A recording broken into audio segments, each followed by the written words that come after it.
Hey everybody, Kai Down here. As requested by a few of you, I'm going to be doing a full rundown of my Harley Benton GuitarBass VS. We'll be running through every modification I've made to it, whether those mods were worth it, and we'll also be able to hear it in action. First up, here's how it sounds in the context of a full mix. This is using ML Soundlab amped Flagship on both the left and right guitars. I wanted something unforgivingly heavy for this one, so I used Mix Ready's heavy hitter template with Get Good Drums One Kit Wonder metal. I've currently got this guitar set up in drop E with Winspear's 15 to 80 gauge string set.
Now for a bit of backstory. It probably comes as no surprise to anyone, but I'm a huge fan of the band Loathe.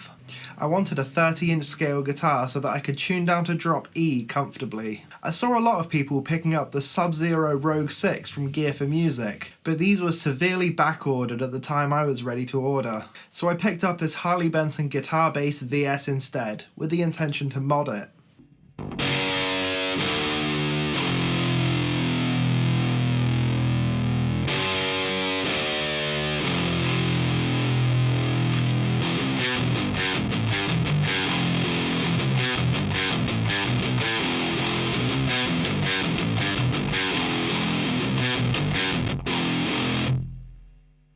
This guitar cost me £177 back in November 2020, and since then I've put a total of £117.75 into the mods on this one. Adding up the total cost of the guitar and the parts, I've got £294.75 sunk into this. The purpose of this build was essentially to use it as a test build, planning for future customs. This was to see whether I gel with a 30-inch scale before spending out on something like a Balaguer.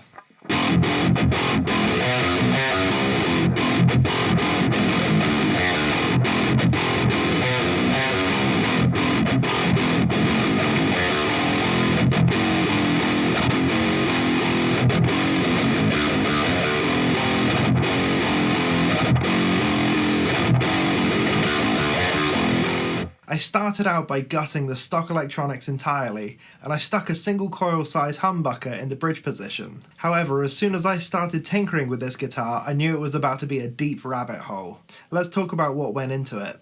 Before I get into what's changed, I ought to talk about what stayed the same. So we've got an American basswood body, a C-shaped Canadian maple neck, and a Rosacer fretboard with 21 frets and block inlays.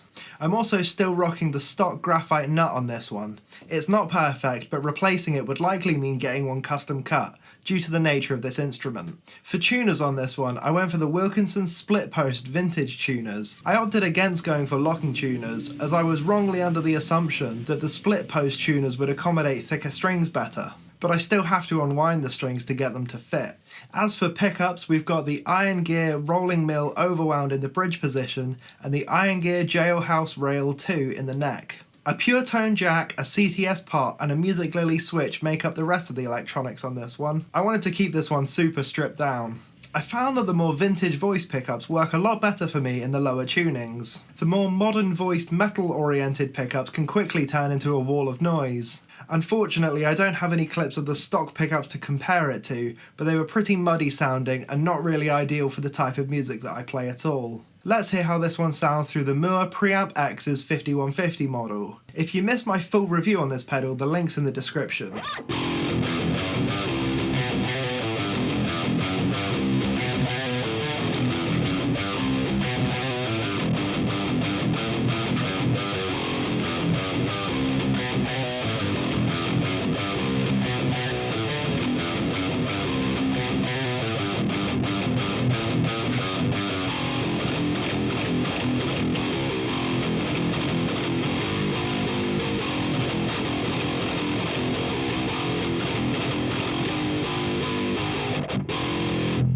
The bridge I'm using on this one is the Wilkinson Roller Tune-o-matic bridge. This bridge is the comfiest tune-o-matic I've ever played. The edges are rounded and smooth, and it's a noticeable upgrade over the sharp edges of the original bridge. This knob is actually just ripped straight from my PRS S2. I gutted the tone part from there and I just stuck the knob straight onto this bass 6. I like to keep this Grove Gear fret wrap on it because the ringing sound behind the nut is really present. Lastly, we've got this Damasio clip lock strap in this gorgeous matching purple. In terms of actual setup work put into this one, it really didn't need much at all. I rounded off the fret ends just to tidy them up a touch, and I also rolled the fingerboard edges to give it a bit of a smoother feel. My brother Alex actually did a lot of the bodywork on this one. It was initially this sunburst finish with a tortoiseshell pickguard, and it was routed for single. He refinished the body in this sparkle purple with blue flakes. The pickguard was refinished in a lovely satin charcoal colour. As for the pickup routing, he routed it for a bridge humbucker using the original screw holes from the single coil as a guide. Once that work was done, I went in with shielding paint and covered the inside of the cavity as well as the back of the pickguard, just to cut out any of the electromagnetic interference noise.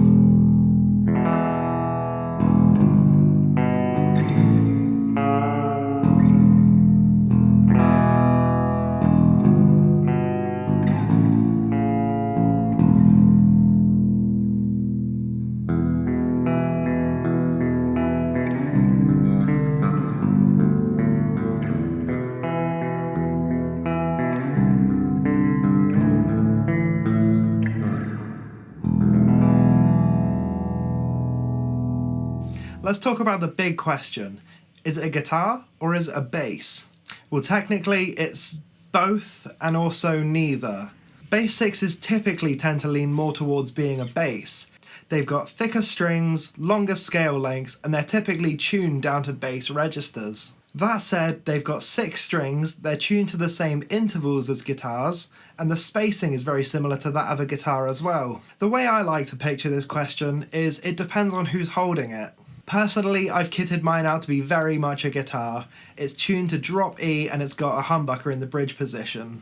And now for some notes on the process. So first up, I want to mention this guitar was always destined to be a bit of a beater. I didn't really care about what happened to it, and I was more interested in the outcome than the actual execution. That said, I've made a few big mistakes that have since cost me, so I'm going to dive into them.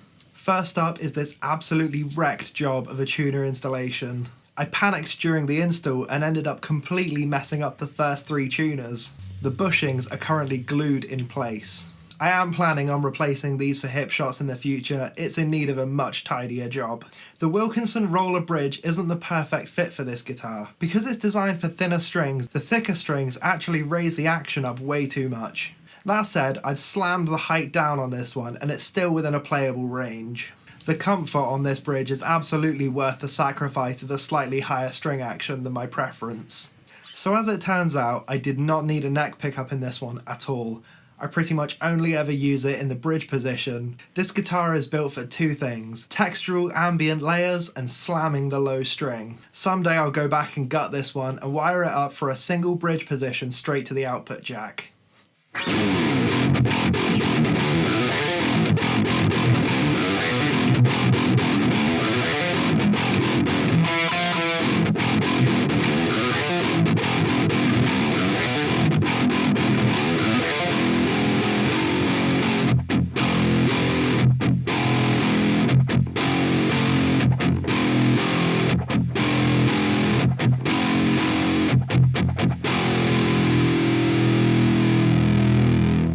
That brings me nicely to the wrap up. So was it worth it? As I mentioned, this guitar was pretty much just to test the waters to see whether I gel with a 30-inch scale, and for that purpose it's far exceeded what I wanted of it.